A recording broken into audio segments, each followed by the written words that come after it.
20장 1절에서 3절까지만 우선 보겠습니다. 에스겔서 20장 1절에서 3절까지만 보겠습니다. 오늘 제가 나누길 원하는 말씀의 본문은 에스겔서 20장에서 22장까지입니다. 이걸 다 읽을 수 없기 때문에 그냥 쭉 진행하면서 중요한 부분만 읽어 나가면서 말씀을 나누려고 합니다. 먼저 에스겔서 20장 1절에서 3절까지 화면을 보시면서 함께 읽겠습니다. 제7년 5월 10일에 이스라엘 장로 두어 사람이 여호와께 물으려고 와서 내 앞에 앉으니, 같이 읽습니다. 인자야 이스라엘 장로들에게 고하여 이르기를 주 여호와의 말씀에 너희가 내게 물으려 왔느냐. 나 주 여호와가 말하노라. 나의 삶을 두고 맹세하노니 너희가 내게 묻기를 내가 용납지 아니하리라 하셨다 하라. 용납지 않으셨다. 우리가 어떨 때는 기도의 제목이 너무 많아서 기도의 보따리를 이만큼 가지고, 오늘은 뭔가 기도가 풀리면 그냥 철야까지 하면서 기도를 해야지 하는 마음으로 작정을 하고 하나님께 나올 때가 있습니다. 그런데 하나님께서 그 기도를, 이렇게 많이 가져온 그 기도를 멈추게 하실 때가 있어요. 하나님이 멈추라 하실 때가 있습니다. 하나님이 멈추라 하실 때 멈추는 게 매우 좋습니다. 하나님이 멈추라 하실 때 멈추는 것이 여러모로 좋습니다. 에스겔이 1절에 보시면 바벨론에 끌려온 지 7년이 됐을 때 어느 날 장로 두어 사람이 에스겔 선지자에게 찾아왔습니다. 목적은 무엇인가 하나님께 묻기 위해서. 선지자 에스겔을 도움을 통해서 하나님의 어떤 뜻을 묻기 위해서 왔던 것입니다. 근데 여기에는 분명하게 무엇을 물으려고 했는지 명시되지 않았습니다. 그러나 우리가 19장까지 쭉 들었던 말씀과 그 다음 구절들의 문맥을 보면 분명하게, 아주 정확하게 장로들이 무엇을 하나님께 물으려고 했는지를 알 수가 있습니다.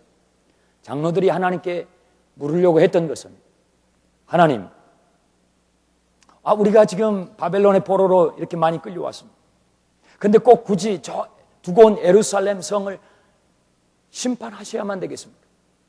지금으로도 충분하지 않습니까? 하나님의 심판이 그렇게 철저하게 우리에게 부어져야만 되겠습니까? 지금으로만 충분하지 않습니까? 지금으로도 충분한 것 같습니다. 하나님 이제 멈추실 때가 된 것 같습니다. 이걸 물어보고 싶었던 겁니다. 하나님 이제 멈추실 때가 된 것 같습니다. 그런데 하나님은 뭐라고 말씀하시냐면, 내가 멈추는 것이 아니라 너희들이 멈춰야 돼. 내가 멈춰야 될 때가 아니라 너희들이 멈춰야 될 때. 여러분, 하나님이 우리에게 멈추라고 하실 때는 살펴보라는 것입니다. 살펴보라는 것입니다. 뭘 살펴보라고 하냐면 4절 보십시오. 4절 우리 같이 읽어보겠습니다. 인자야 내가 그들을 국문하려니야. 내가 그들을 국문하려니야. 너는 그들로 그 열조에 가증한 일을 알게 하라. 그 열조에 가증한 일을, 죄악을 낱낱이 알게 하라. 장로들은 이것을 물어보고 싶었습니다. 그런데 하나님께서 다른 것을 알게 하라는 것입니다. 장로들은 하나님, 이제 하나님 멈추실 때가 된 것 같아요. 이렇게 하나님의 뜻을 묻고 싶어서 왔습니다. 근데 하나님은 조상들의 죄를 낱낱이 알게 하라. 선지자 에스겔에게 명령하셨습니다. 여러분, 우리가 하나님 앞에 기도를 하려고 이렇게 폼을 잡으면 하나님이 우리의 기도를 멈추게 하시고 대신에 우리의 죄악을 막 들춰내시. 내 기도는 이게 아니에요. 내가 지금 생각해 왔던, 내가 하려고 했던 기도는 여기 죄에 대한 것이 아니었거든요. 내 직장에 대한 것, 나의 가정에 대한 것, 내 건강에 대한 것, 내 진로에 대한 것, 이런 것들이거든요.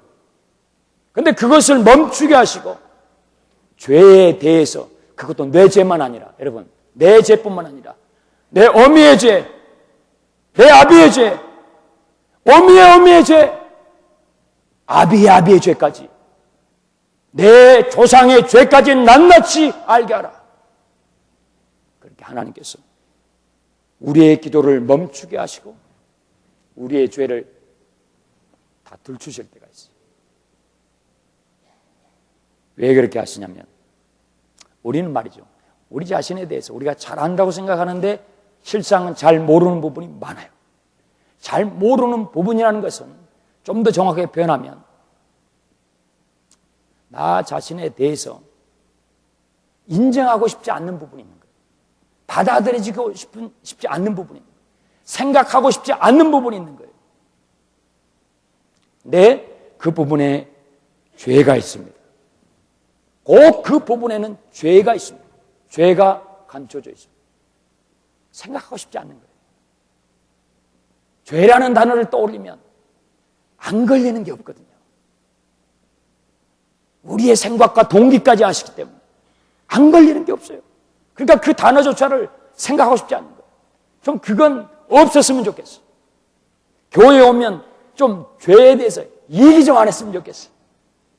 제가 어떤 곳에서 말씀을 전할 기회가 있어서 말씀을 전하고 단에서 내려왔는데 예배 마치고 어떤 분이 저에게 찾아오셔서 하시는 말씀이, 목사님, 그 죄에 대한 이야기만 하지 말고 다른 주제로 좀 다른 이야기를 많이 해주고 가시면 안 되겠습니까?